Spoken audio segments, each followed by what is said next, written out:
നമസ്കാരം. വീര്യം കുറഞ്ഞ മദ്യത്തിന് നികുതി കുറച്ചപ്പോൾ വിവാദങ്ങൾക്ക് വീര്യം കൂടി.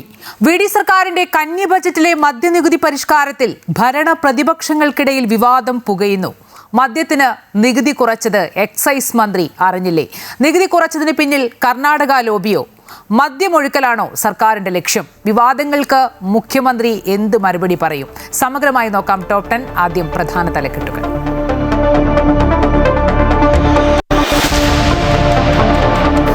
ബജറ്റിൽ വീര്യം കുറഞ്ഞ മദ്യത്തിന്റെ നികുതി ഇളവ് പ്രഖ്യാപനത്തിൽ വിവാദം. പുതിയ നയത്തിന് പിന്നിൽ അഴിമതിയെന്ന് CPM. കർണാടക മദ്യലോബിക്ക് വേണ്ടിയാണെന്ന് MP രാജേഷ്. വിൽപ്പനയിൽ നയപരമായ തീരുമാനം എടുത്തിട്ടില്ലെന്ന് എക്സൈസ് മന്ത്രി M ലിജു. നികുതി നിശ്ചയിച്ചത് മുൻ സർക്കാർ സ്വീകരിച്ച നയത്തിന്റെ തുടർച്ചയെന്ന് വിശദീകരണം.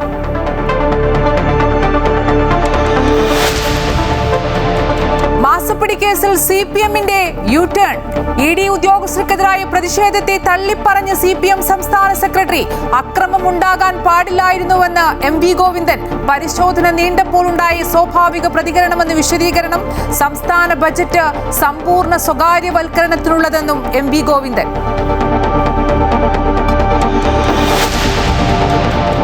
സംസ്ഥാനത്ത് പനി ആശങ്ക. 3 മരണം, 13 പേർക്ക് എലിപ്പനി, 75 പേർക്ക് ഡെങ്കിയും 13 പേർക്ക് ഷിഗല്ലയും സ്ഥിരീകരിച്ചു. DHSൽ ഡയറക്ടർമാരുടെ കസേര കളി തുടരുന്നു. മുൻ ഡയറക്ടർ ഡോക്ടർ KJ റീന ഇന്നും ഓഫീസിലെത്തി. കസേര ഒഴിയാതെ ഡോക്ടർ മീനാക്ഷി ദാസ്. അഡ്വക്കേറ്റ് ജനറലിന്റെ നിയമോപദേശം തേടിയെന്നും നിലവിൽ ഭരണസ്തംഭനമില്ലെന്നും ആരോഗ്യമന്ത്രി K മുരളീധരൻ.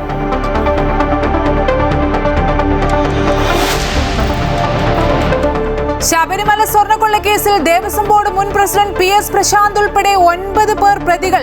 സ്വർണ്ണപ്പാളി കൈമാറ്റത്തിലും ഗൂഢാലോചനയെന്ന അന്വേഷണ സംഘം. ഹൈക്കോടതിയിൽ റിപ്പോർട്ട് നൽകിയ SIT അന്വേഷണത്തോട് സഹകരിക്കുമെന്ന് Devaswom board president K Jayakumar. ശബരിമലയിൽ എല്ലാ ഇടപാടുകളും ഡിജിറ്റലാക്കാൻ തീരുമാനം.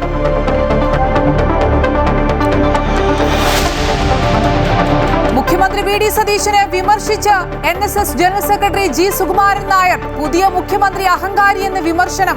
ഗണേഷ് കുമാറിനെ ഡയറക്ടർ ബോർഡിൽ നിന്ന് പുറത്താക്കിയതല്ലെന്നും അംഗത്വം പുതുക്കി നൽകാത്തതാണെന്നും സുകുമാരൻ നായർ. പരാതി ഉണ്ടെങ്കിൽ കേസിന് പോകാമെന്നും മറുപടി. സ്ഥാനമാനങ്ങളിൽ താൽപര്യമില്ലെന്ന് ഗണേഷ് കുമാർ. മൈക്രോ ഫിനാൻസ് തട്ടിപ്പ് കേസിൽ വെള്ളാപ്പള്ളിക്കെതിരായ ആദ്യ കുറ്റപത്രത്തിന് വിജിലൻസ് ഡയറക്ടറുടെ അംഗീകാരം.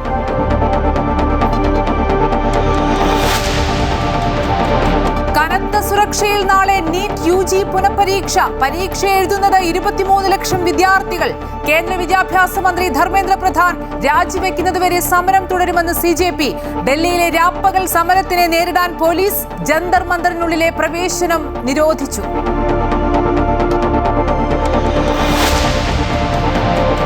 ലബനനിലെ ഇസ്രായേൽ നടപടിയിൽ ഹോർമൂസ് വീണ്ടും അടച്ചിറാൻ. വെടിനിർത്തൽ ധാരണ ലംഘിക്കപ്പെട്ടെന്ന് വാദം. ആക്രമണം തുടർന്നാൽ കടുത്ത നടപടി. ലബനൻ ഇസ്രായേൽ ആക്രമണങ്ങളിൽ നിരവധി പേർ കൊല്ലപ്പെട്ടു. ആക്രമണം ആദ്യം നടത്തിയത് ഹിസ്ബുള്ളയെന്ന് ഇസ്രായേൽ നീക്കം ഇറാൻ US അന്തിമ കരാറിനെ ബാധിക്കുമെന്ന ആശങ്ക.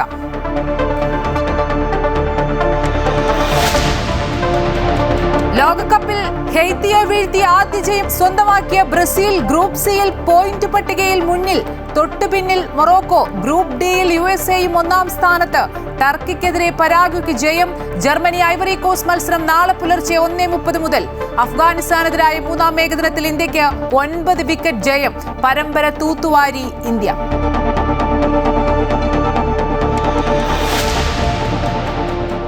കവിയും സാഹിത്യകാരനുമായ P. നാരായണക്കുറുപ്പ് അന്തരിച്ചു. 92 വയസ്സായിരുന്നു. അന്ത്യം വാർദ്ധക്യ സഹജമായ അസുഖങ്ങളെ തുടർന്ന് തിരുവനന്തപുരത്തെ വസതിയിൽ. സംസ്കാരം നാളെ വൈകിട്ട് 3:30 തൈക്കാട് ശാന്തി കവാടത്തിൽ. വിടവാങ്ങിയത് പത്മശ്രീ, അമൃതകീർത്തി ഉൾപ്പെടെയുള്ള പുരസ്കാരങ്ങൾ നേടിയ എഴുത്തുകാരൻ. Story of the day. കാൽപന്തിന്റെ നിഴലഴക്. വീര്യം കുറഞ്ഞ മദ്യത്തിന്റെ നികുതി ഇളവ് ബജറ്റിൽ പ്രഖ്യാപിച്ചതിൽ UDF സർക്കാരിലും അസംതൃപ്തിയെന്ന് സൂചന. നികുതി ഘടന പരിഷ്കാരം എക്സൈസ് മന്ത്രി M ലിജു മുൻകൂട്ടി അറിഞ്ഞില്ലെന്നാണ് വിവരം. എക്സൈസ് വകുപ്പ് ഈ വിഷയത്തിൽ നയപരമായ ഒരു തീരുമാനവും പ്രഖ്യാപിച്ചിട്ടില്ലെന്ന് മന്ത്രി M ലിജു വ്യക്തമാക്കി. പ്രഖ്യാപനത്തിനെതിരെ CPMഉം രംഗത്ത് വന്നു. 20% വരെ വീര്യമുള്ള മദ്യത്തെ വീര്യം കുറഞ്ഞ മദ്യമായി ക്ലാസിഫൈ ചെയ്തത് ഇടതുപക്ഷ സർക്കാരാണ്. അതിനുശേഷം 2025 നടത്തിയ മറ്റൊരു ഭേദഗതിയിലൂടെ കേരളത്തിൽ ഹോർട്ടി വൈൻ ഉൽപ്പാദിപ്പിക്കാനും LDF സർക്കാർ പദ്ധതിയിട്ടിരുന്നു.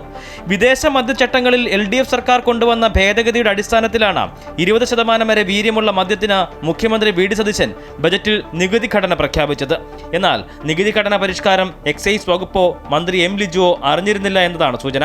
നയപരമായ മാറ്റമാണെങ്കിൽ അത് തയ്യാറാക്കേണ്ടത് എക്സൈസ് വകുപ്പാണ്. വകുപ്പുമായി ആലോചിക്കാതെയുള്ള തീരുമാനം പാർട്ടിയിലും മുന്നണിയിലും ചർച്ചയ്ക്ക് വരാനാണ് സാധ്യത. കേരളത്തിലെ UD സർക്കാരിലെ എക്സൈസ് വകുപ്പ് പ്രത്യേകമായിട്ടുള്ള തീരുമാനം എടുത്തിട്ടില്ല എന്ന് M ലിജു വ്യക്തമാക്കി. എക്സൈസ് വകുപ്പ് ഈ വിഷയത്തിൽ നയപരമായിട്ടുള്ള ഒരു തീരുമാനവും പ്രഖ്യാപിച്ചിട്ടില്ലെന്നും മന്ത്രി M ലിജു പറഞ്ഞു. അബ്കാരി നയം സംബന്ധിച്ച് നിയമസഭാ സമ്മേളനത്തിന് ശേഷം കൃത്യമായിട്ടുള്ള ചർച്ചകൾ നടത്താനാണ് തീരുമാനം. പാർട്ടിയും മുന്നണിയും വിവിധ സംഘടനകൾ, വ്യക്തികൾ, മദ്യവിരുദ്ധ സമിതികൾ ഉൾപ്പെടെ ബന്ധപ്പെട്ട എല്ലാവരുമായും ചർച്ച നടത്തും. എല്ലാവരുടെയും അഭിപ്രായങ്ങൾ തേടിയ ശേഷം കേരളത്തെ മുന്നോട്ട് കൊണ്ടുപോകാൻ സാധിക്കുന്ന തരത്തിലുള്ള മദ്യനയമാകും കേരളത്തിലെ UD സർക്കാർ പ്രഖ്യാപിക്കുക. ഇപ്പോഴുള്ളത് നികുതിയുമായി ബന്ധപ്പെട്ട തീരുമാനമാണെന്നും ലിജു പറഞ്ഞു. പ്രഖ്യാപനത്തിനെതിരെ CPM രംഗത്ത് വന്നു. ധനകാര്യ വകുപ്പ് കൂടി കൈകാര്യം ചെയ്യുന്ന മുഖ്യമന്ത്രി അവതരിപ്പിച്ച ബജറ്റിൽ കേരളത്തിലെ സമൂഹത്തോടുള്ള ഒരു കൊടിയ അന്യായത്തിനും വലിയ അഴിമതിക്കുമുള്ള കളമൊരുക്കിയിരിക്കുകയാണ്.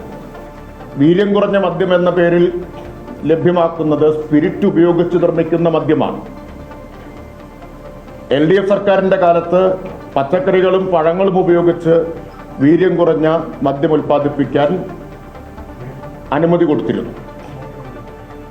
അത് കൃഷിക്കാരെ സഹായിക്കാനാണ്. കേരളത്തിലെ കർഷകരുടെ ഉൽപ്പന്നങ്ങൾ ഉപയോഗിച്ച് വീര്യം കുറഞ്ഞ മദ്യം ഉണ്ടാക്കാൻ വേണ്ടിയിട്ടാണ്. മദ്യത്തിന്റെ ലഭ്യത വർദ്ധിപ്പിക്കുന്നതാണ് തീരുമാനമെന്ന് താമരശ്ശേരി രൂപതയും വിമർശനം ഉന്നയിച്ചു. അമൃത ന്യൂസ്, തിരുവനന്തപുരം. AD ഉദ്യോഗസ്ഥർക്കെതിരായ പ്രതിഷേധത്തെ തള്ളിപ്പറഞ്ഞ CPM സംസ്ഥാന സെക്രട്ടറി MV ഗോവിന്ദൻ അക്രമം ഉണ്ടാകാൻ പാടില്ലായിരുന്നു, പരിശോധന 8 മണിക്കൂറോളം നീണ്ടപ്പോൾ ഉണ്ടായ സ്വാഭാവിക പ്രതികരണമാണ്, എങ്കിലും ഉണ്ടാകാൻ പാടില്ലായിരുന്നു, കേസ് രാഷ്ട്രീയമായി ഉപയോഗിക്കുമ്പോഴാണ് CPM രാഷ്ട്രീയമായി നേരിടുന്നതെന്നും MV ഗോവിന്ദൻ വ്യക്തമാക്കി. ഞങ്ങളെ സംബന്ധിച്ചിടത്തോളം ഈ ED ഉന്നയിക്കുന്ന പ്രശ്നത്തിൻ്റെ കമ്പനിപരമായ പ്രശ്നങ്ങളൊക്കെ അവർ തന്നെ കൈകാര്യം ചെയ്യും. അതിൽ രാഷ്ട്രീയമായ ഇടപെടൽ നടത്തുമ്പോഴാണ് ഞങ്ങൾ രാഷ്ട്രീയമായിട്ട് അതിനെ നേരിടുന്നത്. അതുമായി യാതൊരു ബന്ധമില്ലാതെ പിണറായി വിജയനെ അതിലേക്ക് വലിച്ചിഴക്കുകയും പിണറായി വിജയനെ ലക്ഷ്യം വെച്ചുകൊണ്ട് കാര്യങ്ങൾ രാഷ്ട്രീയമായി തീരുമാനിക്കുകയും ചെയ്യുമ്പോഴാണ് EDയുടെ അത്തരത്തിലുള്ള രാഷ്ട്രീയ നിലപാടിനെ ഞങ്ങൾ എതിർത്തത്. അതാണ് ആ റെയ്ഡ് ഉൾപ്പെടെ വന്നപ്പോൾ പ്രതിഷേധിച്ചത്. ആ പ്രതിഷേധത്തിൻ്റെ ഭാഗമായിട്ട് 5-8 മണിക്കൂറൊക്കെ പ്രതിഷേധം വന്നപ്പോഴുണ്ടായ ഒരു സ്വാഭാവിക പ്രതികരണം തന്നെയാണ് യഥാർത്ഥത്തിൽ അതിൻ്റെ ഭാഗമായിട്ട് അവസാനം ഉണ്ടായത്. ഉണ്ടാകാൻ പാടില്ലായിരുന്നു എന്നാണ് ഞങ്ങളുടെ ധാരണ. സമ്പൂർണ്ണ സ്വകാര്യവൽക്കരണത്തിനുള്ള ആമുഖ പ്രഭാഷണമാണ് മുഖ്യമന്ത്രി VD സതീശൻ നിയമസഭയിൽ അവതരിപ്പിച്ച ബജറ്റ് പ്രസംഗമെന്ന് CPM സംസ്ഥാന സെക്രട്ടറി MV ഗോവിന്ദൻ. ചാർട്ടേഡ് ഫ്ലൈറ്റിൽ സതീശൻ എന്തിനാണ് മംഗലാപുരത്തേക്ക് പോയതെന്ന് ഇപ്പോൾ വ്യക്തമായി. ഈ യാത്രകളെല്ലാം അദാനിക്ക് വേണ്ടിയാണ്, അദാനിയാണ് ഇവരുടെ പ്രധാന സ്രോതസ്സെന്നും MV ഗോവിന്ദൻ ആരോപിച്ചു. പൊതുമേഖലാ സ്ഥാപനങ്ങൾ അടച്ചുപൂട്ടാനും അവയുടെ സ്വത്തുക്കൾ സ്വകാര്യ കമ്പനികൾക്ക് വിൽക്കാനുമാണ് ബജറ്റിലൂടെ ശ്രമിക്കുന്നതെന്ന് CPM സംസ്ഥാന സെക്രട്ടറി MV ഗോവിന്ദൻ ആരോപിച്ചു. ഇത് നെഹ്റുവിന്റെ ആശയങ്ങൾക്ക് തികച്ചും വിരുദ്ധമാണ്. പദ്ധതിയൊക്കെയുണ്ട്, പണം എവിടെയെന്ന ചോദ്യത്തിന് സ്വകാര്യവൽക്കരണത്തിലൂടെ പണം കണ്ടെത്തുമെന്നാണ് സതീശൻ പറയുന്നതെന്നും MV ഗോവിന്ദൻ വാർത്താസമ്മേളനത്തിൽ പറഞ്ഞു. സ്വകാര്യവൽക്കരണത്തിനും സതീശന്റെ ചാർട്ടേഡ് വിമാനത്തിലെ യാത്രയ്ക്കും വിമർശനമുണ്ട്. നമ്മുടെ കേരളത്തിൻ്റെ, നമ്മുടെ ഭൂമിയും നമ്മുടെ ആകാശവും നമ്മുടെ ജലാശയങ്ങളും പ്രത്യേകിച്ച് കടൽ ഉൾപ്പെടെ സീപോർട്ടും എയർപോർട്ടും ഉൾപ്പെടെ എല്ലാം വിൽപ്പനക്ക് വെച്ച് പണം അങ്ങനെ ഞങ്ങൾ ഉണ്ടാക്കും എന്നാണ് ഇപ്പോൾ പറഞ്ഞുകൊണ്ടിരിക്കുന്നത്. ചാർട്ടേഡ് വിമാനത്തിൽ മംഗലാപുരം പോയതുമായി ബന്ധപ്പെട്ട് ചർച്ച ഉയർന്നു വന്നപ്പോൾ എന്തായിരുന്നു എന്ന ചോദ്യം പ്രധാനമായിരുന്നു. അപ്പോൾ ഇപ്പോൾ വളരെ വ്യക്തമായി, ധവളപത്രത്തോടുകൂടി കുറേയും കൂടി വ്യക്തമായി, ഇപ്പോൾ കൃത്യതയോടുകൂടി മനസ്സിലായി അത് ഇതെല്ലാം വിൽക്കാനാണ്. തളിപ്പറമ്പിലെ സ്ഥാനാർത്ഥിത്വവുമായി ബന്ധപ്പെട്ട് CPM general secretary MA baby നടത്തിയ ഔചിത്യ പരാമർശവും പാർട്ടി സംസ്ഥാന സെക്രട്ടറി തള്ളി. ഞങ്ങൾ റിവ്യൂ റിപ്പോർട്ടിൻ്റെ ഭാഗമായിട്ട് പറഞ്ഞ കാര്യങ്ങളെല്ലാം നിങ്ങളെല്ലാം കയ്യിലുണ്ട്. ഇപ്പോൾ മനോരമേൻ്റെയും അത് പ്രസിദ്ധീകരിച്ചില്ല അവർ. അപ്പോൾ അതൊക്കെ പകൽ വെളിച്ചം പോലെ ജനങ്ങളുടെ കയ്യിലുള്ള രേഖ തന്നെയാണ്. അതാണ് CPMൻ്റെ സംസ്ഥാന കമ്മിറ്റി സെക്രട്ടേറിയറ്റും സംസ്ഥാന കമ്മിറ്റിയും ഏകകണ്ഠമായി അംഗീകരിച്ച രേഖ. ആ രേഖയിൽ ഏതെങ്കിലും വ്യക്തികളെ സംബന്ധിച്ചിടത്തോളം പ്രത്യേകമായി പരാമർശിച്ചിട്ടില്ല. പാർട്ടി സംഘടനാപരമായ ദൗർബല്യങ്ങളാണ് ചൂണ്ടിക്കാണിച്ചിട്ടുള്ളത്. അങ്ങനെയാണ് പാർട്ടി സാധാരണ എല്ലാ സന്ദർഭങ്ങളിലും കാര്യങ്ങൾ പരിശോധിക്കുകയും വിലയിരുത്തുകയും ചെയ്യുന്നത്. ആ രീതിയാണ് പാർട്ടി കൈകാര്യം ചെയ്യാമെന്ന് മാത്രമേ അത് സംബന്ധിച്ച് പറയാനുള്ളൂ. പ്രതിപക്ഷ ഉപനേതാവ് തർക്കത്തിൽ നിലപാട് ആവർത്തിച്ചു എം വി ഗോവിന്ദൻ. അല്ല, അത് സംബന്ധിച്ച് കാര്യങ്ങൾ ചർച്ച ചെയ്ത് പരിഹരിക്കാൻ സാധിക്കുന്നേ ഉള്ളൂ. ഞങ്ങളിപ്പോൾ ഞാൻ നേരത്തെ പറഞ്ഞല്ലോ, ഇവിടെ തന്നെ പറഞ്ഞല്ലോ, ഞങ്ങൾ മുൻ കീഴ്വഴക്കനുസരിച്ച് പ്രതിപക്ഷ നേതാവും അതുപോലെ തന്നെ ഉപനേതാവും കേരള അസംബ്ലിയുടെ ചരിത്രത്തിൽ ഞങ്ങൾ പ്രതിപക്ഷത്താവുമ്പോൾ CPIM തന്നെയാണ് രണ്ടും കൈകാര്യം ചെയ്യുന്നത്. അത് മുമ്പ് VS അച്യുതാനന്ദനും കോടിയേരി ബാലകൃഷ്ണനുമായിരുന്നു. ഇപ്പോൾ അത് സംബന്ധിച്ചുള്ള വ്യക്തമായ കാഴ്ചപ്പാട് ഞങ്ങൾക്ക് ഈ രീതി തന്നെയാണ് ഉള്ളത്. ED ഉദ്യോഗസ്ഥർക്കെതിരെ ഉണ്ടായ അക്രമം സംഭവിക്കാൻ പാടില്ലാത്തതായിരുന്നുവെന്നും അദ്ദേഹം വ്യക്തമാക്കി. UDF അധികാരത്തിൽ വന്ന ശേഷം ആരോഗ്യമേഖല ഗുരുതര പ്രതിസന്ധിയിലായെന്നും കുറ്റപ്പെടുത്തലുണ്ട്. അമൃത ന്യൂസ്, തിരുവനന്തപുരം.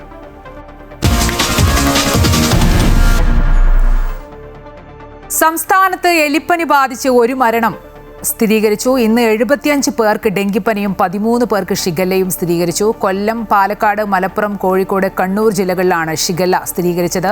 7 പേർക്ക് മലേറിയയും 13 പേർക്ക് എലിപ്പനിയും റിപ്പോർട്ട് ചെയ്തിട്ടുണ്ട്. 13,187 പേർക്ക് പനി ബാധിച്ചിട്ടുണ്ട്. വിവരങ്ങളുമായി എബി ജോൺ തോമസ് ചേരുന്നുണ്ട്. എബി, എലിപ്പനി ബാധിച്ച് ഒരാളാണ് മരിച്ചിട്ടുള്ളത്. ഒപ്പം ഇന്ന് മൊത്തം പനിക്കണക്ക് പരിശോധിക്കുകയാണെങ്കിൽ 3 മരണമാണ്. ഈ കണക്കുകളെല്ലാം സൂചിപ്പിക്കുന്നത് ആരോഗ്യ കേരളം വിറയ്ക്കുന്നു എന്നുള്ളതാണ്. സംസ്ഥാനം എത്രത്തോളം വലിയ ആശങ്കയിലാണ് ഈ പകർച്ചവ്യാധിയിൽ?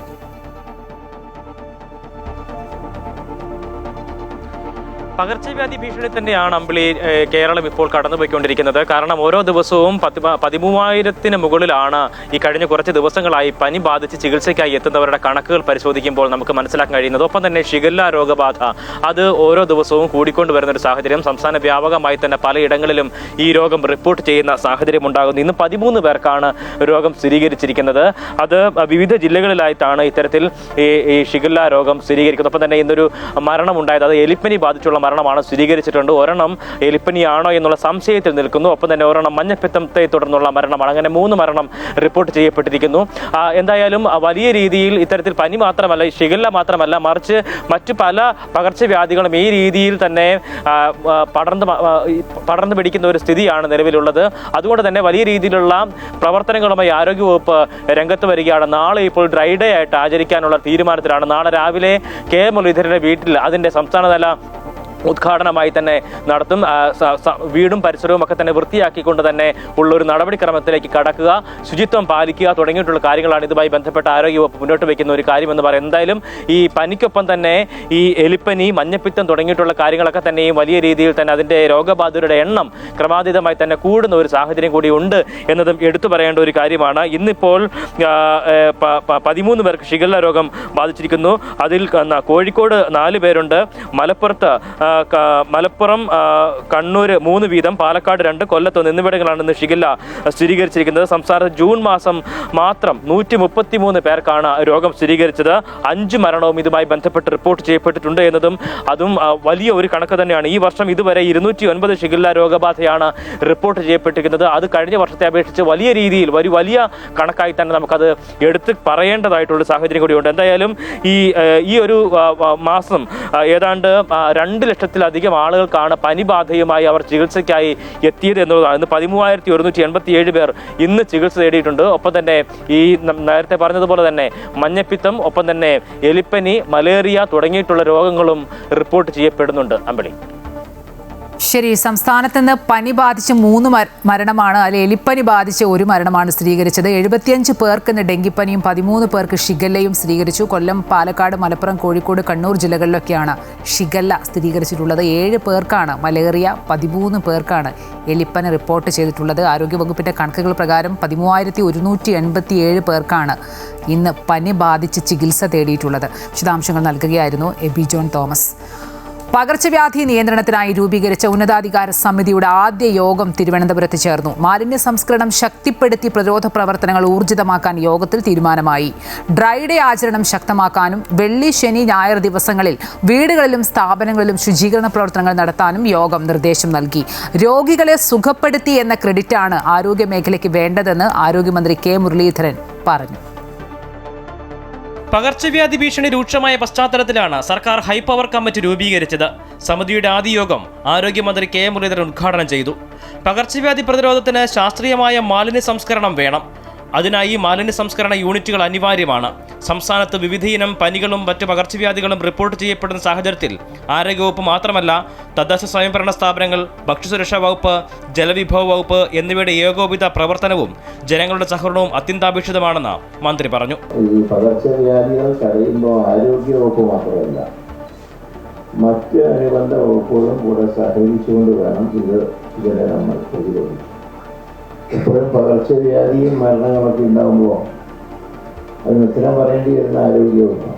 വൃത്തിഹീനമായ പരിസരം, മലിനമായ കുടിവെള്ളം, സുരക്ഷിതമല്ലാത്ത ഭക്ഷണം എന്നിവയാണ് പല രോഗങ്ങളുടെയും പ്രധാന കാരണങ്ങൾ.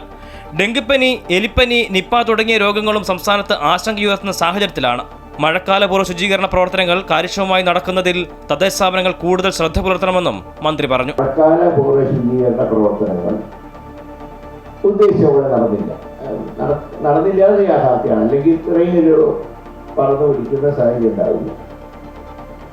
ഏതായാലും ഇത് റിപ്പോർട്ട് ചെയ്യപ്പെട്ടതിന് ശേഷം എല്ലാവരും വളരെ വിജയമുണ്ടായിട്ടുണ്ട്. ഇതിന് പ്രധാനമായും വേണ്ടത് ശുചീകരണ പ്രവർത്തനം.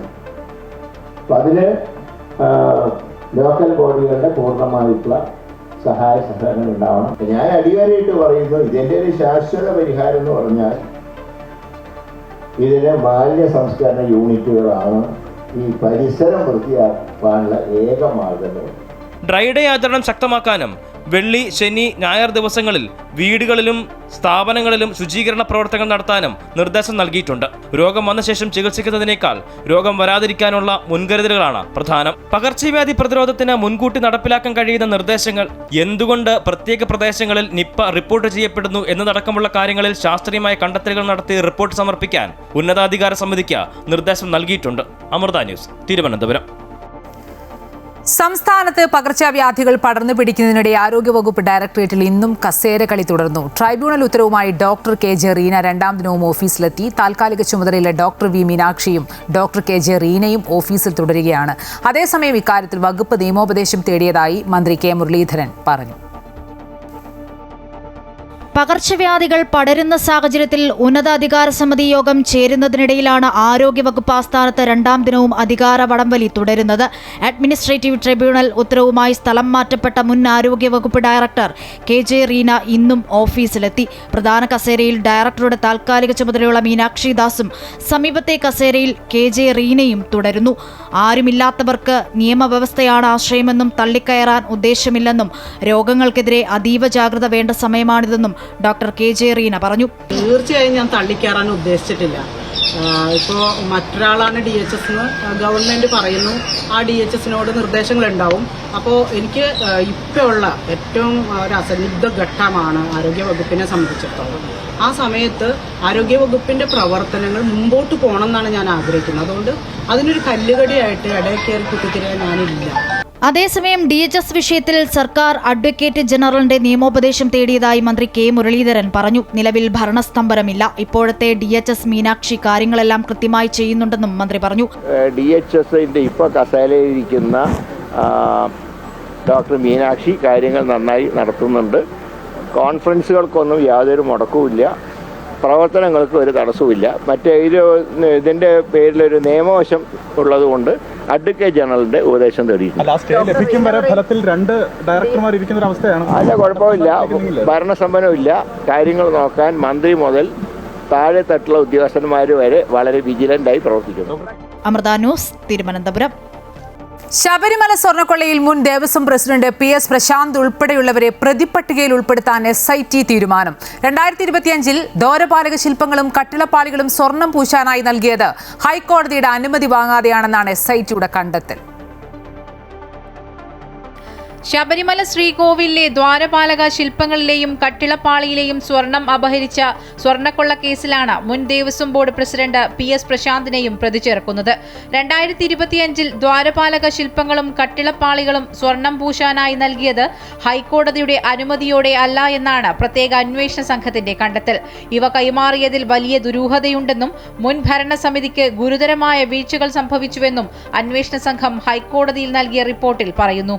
ഈ ഇടപാടിൽ കൃത്യമായ ഗൂഢാലോചന നടന്നിട്ടുണ്ടെന്നാണ് അന്വേഷണ സംഘത്തിന്റെ നിഗമനം. കൂടാതെ 2019 നടന്ന സമാനമായ ഇടപാട് മറച്ചുവെക്കാനും മുൻ ഭരണസമിതിയുടെ ഭാഗത്തുനിന്ന് ശ്രമമുണ്ടായതായി റിപ്പോർട്ടിൽ വ്യക്തമാക്കുന്നു. പ്രസിഡന്റിന്റെയും അംഗങ്ങളുടെയും പൂർണ്ണമായ അറിവും ബോധ്യത്തോടും കൂടിയാണ് ഭരണസമിതി അംഗങ്ങൾ പാളികൾ കൊടുത്തുവിട്ടതെന്ന കണ്ടെത്തലിന്റെ അടിസ്ഥാനത്തിലാണ് മുൻ Devaswom board president PS Prashanth ഉൾപ്പെടെയുള്ളവരെ പ്രതി ചേർക്കുന്നത്. അമൃത ന്യൂസ്, തിരുവനന്തപുരം.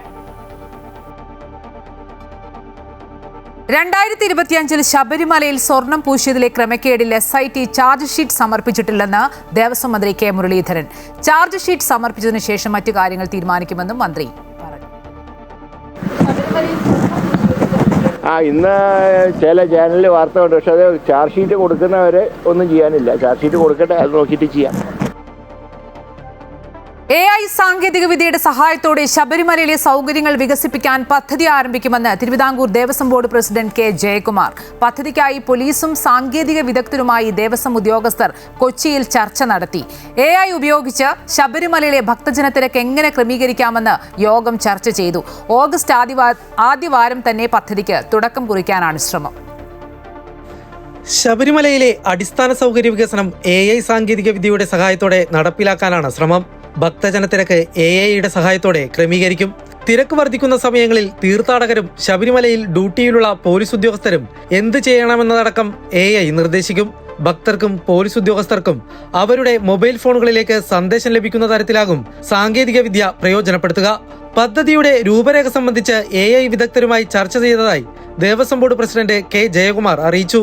ഓരോ സ്ഥലത്തുമുള്ള ക്രൗഡ് എത്രയാണെന്ന് നേരത്തെ മുൻകൂട്ടി കണ്ടുകൊണ്ടൊരു പ്രെഡിക്റ്റീവായിട്ട് AI നമ്മളെ എങ്ങനെ സഹായിക്കും, ഓരോ സോൺ കപ്പാസിറ്റി, ഓരോ സോണിൻ്റെ കപ്പാസിറ്റി വെച്ചിട്ട് എങ്ങനെ മാനേജ് ചെയ്യാം, ഇതിനൊക്കെ വേണ്ടിയിട്ട് ഒരു സെൻട്രൽ കൺട്രോൾ റൂം നമുക്ക് സ്ഥാപിച്ചുകൊണ്ട് അവിടെ ഇരുന്നു കൊണ്ട് തന്നെ ഈ പിൽഗ്രിംസിൻ്റെ വാഹനങ്ങളുടെയും മൂവ്മെൻറ്റ് എങ്ങനെ ക്രമീകരിക്കാം, അതുപോലെ തന്നെ ക്രൗഡ് പ്രഷർ ബിൽഡപ്പ് ചെയ്യുന്നതിന് മുമ്പ് തന്നെ അതിൻ്റെ പാറ്റേൺ മനസ്സിലാക്കിയിട്ട് അപകടങ്ങൾ ഒഴിവാക്കാൻ ഈ ടെക്നോളജി എങ്ങനെ സഹായിക്കും തുടങ്ങി ഇതൊക്കെ ഇപ്പോൾ വളരെ മണിക്കൂറുകളെടുത്ത് മാത്രം നമ്മൾ റെക്ടിഫൈ ചെയ്യുകയും റിയാക്ട് ചെയ്യുകയും ചെയ്യുന്നതൊക്കെ സമയാസമയം തന്നെ അറിയിക്കാനും ഒക്കെ തന്നെ ഈ ടെക്നോളജി കൊണ്ട് സാധിക്കും. AI എനേബിൾഡ് ആയിട്ടുള്ള ക്യാമറകളും അതിൻ്റെ നെറ്റ്വർക്കും ഡ്രോൺസും ഒക്കെ കൂടെ ഉപയോഗിച്ചുകൊണ്ടുള്ള ഒരു സംവിധാനത്തിൻ്റെ സാധ്യതകളെ പറ്റിയാണ് ഇന്ന് ചർച്ച നടത്തിയത്. ഈ വർഷത്തെ തീർത്ഥാടന കാലത്ത് തന്നെ പദ്ധതിയുടെ പ്രാരംഭ പ്രവർത്തനങ്ങൾ നടപ്പിലാക്കാനാണ് ശ്രമം. പദ്ധതിയെക്കുറിച്ച് ഹൈക്കോടതിയെ ബോധ്യപ്പെടുത്തിയിട്ടുണ്ടെന്നും കോടതി ഇത് അംഗീകരിച്ചുവെന്നും K ജയകുമാർ പറഞ്ഞു. ഓഗസ്റ്റ് ആദ്യവാരം തന്നെ പദ്ധതിക്ക് തുടക്കം കുറിക്കാനാണ് നീക്കം. മാലിന്യമുക്ത ശബരിമല എന്ന ലക്ഷ്യവും പദ്ധതിയുടെ ഭാഗമാണ്. മാലിന്യങ്ങൾ കുറയ്ക്കുന്നതിനായി നടപടികൾ ആരംഭിക്കും. ശബരിമലയിൽ പ്രവർത്തിക്കുന്ന ഹോട്ടലുകളുമായി കരാറിലേർപ്പെടുമ്പോൾ തന്നെ മാലിന്യ സംസ്കരണവും ഉറപ്പുവരുത്തുമെന്നും K ജയകുമാർ വ്യക്തമാക്കി. ഹോട്ടലുകളാണ് മാലിന്യം ഉൽപ്പാദിപ്പിക്കുന്ന ഒരു പ്രധാന ജനറേറ്റ് ചെയ്യുന്ന ഒരു കേന്ദ്രങ്ങൾ. അവരുമായിട്ട് ഉള്ള ടെൻഡറിലും അവരുടെ കരാറിലും ഒക്കെ തന്നെ ഇത്തരത്തിലുള്ള കൃത്യമായിട്ടുള്ള വ്യവസ്ഥകൾ എഴുതി ചേർത്തുകൊണ്ട് ഈ മാലിന്യ നിർമ്മാർജ്ജന പ്രക്രിയയിൽ അവിടെ വാടക കട ടെൻഡർ ചെയ്തെടുക്കുന്ന ഓരോരുത്തർക്കും അതിനകത്തുള്ള റോള് പങ്കാളിത്തം കരാർ വഴി ഉറപ്പാക്കിക്കൊണ്ട് മുമ്പോട്ട് പോകാനാണ് ഇപ്പോൾ നമ്മൾ തീരുമാനിച്ചിരിക്കുന്നത്. ശബരിമലയിലെത്തുന്ന അന്യ സംസ്ഥാനങ്ങളിൽ നിന്നുള്ള ഭക്തർക്കിടയിലും മാലിന്യമുക്ത ശബരിമലയുടെ പ്രചാരണം നടത്തും. ഇതിനായി വിവിധ ഭാഷകളിലുള്ള മാധ്യമങ്ങളിലൂടെ അന്യ സംസ്ഥാനങ്ങളിൽ നിന്നുള്ള ഭക്തർക്കിടയിൽ ബോധവൽക്കരണം നടത്തും. അമൃത ന്യൂസ്, കൊച്ചി. NSSുമായുള്ള കൂടിക്കാഴ്ചയ്ക്ക് മുഖ്യമന്ത്രി സമയം അനുവദിക്കാത്തതിൽ വിമർശനവുമായി NSS. 2 തവണ NSS സമയം തേടിയെങ്കിലും മുഖ്യമന്ത്രിയുടെ ഓഫീസ് സമയം അനുവദിച്ചില്ല. ഇൻകം ടാക്സ് ഭേദഗതിയുമായി ബന്ധപ്പെട്ട നിവേദനം നൽകാനാണ് സമയം ചോദിച്ചത്. സതീശൻ അഹങ്കാരിയെന്ന് NSS ബജറ്റ് യോഗത്തിൽ സുകുമാരൻ നായർ വിമർശിച്ചു. കാലുപിടിക്കാനില്ലെന്നും സുകുമാരൻ നായർ വ്യക്തമാക്കി. NSS ഡയറക്ടർ ബോർഡിൽ നിന്നും KB ഗണേഷ് കുമാർ പുറത്തായി. കാലാവധി കഴിഞ്ഞ 9 പേരിൽ ഗണേഷ് കുമാറിന്റെ അംഗത്വം മാത്രമാണ് പുതുക്കി നൽകാത്തത്. നടപടി ജനാധിപത്യപരമല്ലെന്ന് ഗണേഷ് കുമാർ പറഞ്ഞു. അതേസമയം ജനാധിപത്യപരമല്ലാത്ത നടപടിയെങ്കിൽ കേസ് കൊടുക്കട്ടെ എന്ന് സുകുമാരൻ നായരും പ്രതികരിച്ചു. NSS പത്തനാപുരം താലൂക്ക് യൂണിയൻ കമ്മിറ്റിയിലെ അഴിമതി ആരോപണങ്ങളുടെ തുടർച്ചയായാണ് NSS ഡയറക്ടർ ബോർഡിൽ നിന്നും ഗണേഷ് കുമാർ പുറത്തായത്.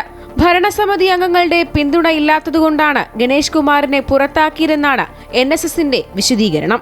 എന്നാൽ 18 അംഗ ഭരണസമിതിയിൽ 12 പേരുടെ പിന്തുണ തനിക്കുണ്ടെന്ന് ഗണേഷ് കുമാർ അവകാശപ്പെട്ടു. തനിക്കെതിരെ ഉണ്ടായ നടപടി ജനാധിപത്യ വിരുദ്ധമാണെന്നും ഗണേഷ് കുമാർ ആരോപിച്ചു. ജനറൽ സെക്രട്ടറിക്കൊന്നും കുഴപ്പമില്ല. അവിടെ ജനറൽ സെക്രട്ടറിയുടെ കൂടെ തന്നെയാണ് ഇനി അങ്ങനെ തന്നെ ആയിരിക്കും. പക്ഷേ അവിടെ ജനാധിപത്യം ഉണ്ടായില്ല. ഈ 12 പേര് 12 പേര് എൻ്റെ പിന്തുണയുള്ള പേപ്പറിൽ ഇരുന്നുകൊണ്ട് അവർ വേണമെങ്കിൽ അവർ ആധാർ കോപ്പിയും തരാം, വേണമെങ്കിൽ അവരെ ഹാജരാക്കി. 12 പേര് രാജിവെച്ചില്ലായിരുന്നു. അവർ രാജി പിൻവലിച്ചല്ലോ 2 പേര്. അതെന്താ സ്വീകരിക്കാത്തത്?